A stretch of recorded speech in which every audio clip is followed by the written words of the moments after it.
இருங்க நான் சொல்றேன். இவங்க 2 பேரும் உண்மை என்னன்னு தெரியாம பேசிட்டு இருக்காங்க. உண்மை என்னன்னு தெரிஞ்சா பேசவே மாட்டாங்க.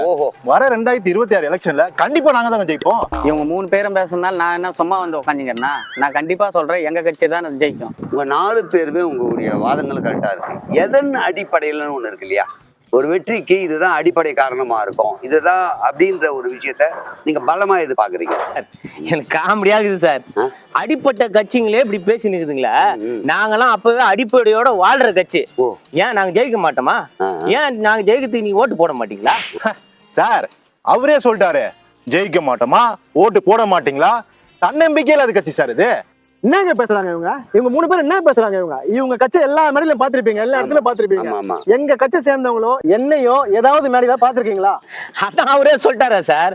மேடையில மட்டும் இல்ல சார், இவங்கள நான் எங்கேயுமே பார்த்ததே இல்ல சார். ஆமா இவங்க என்ன கட்சி சார்?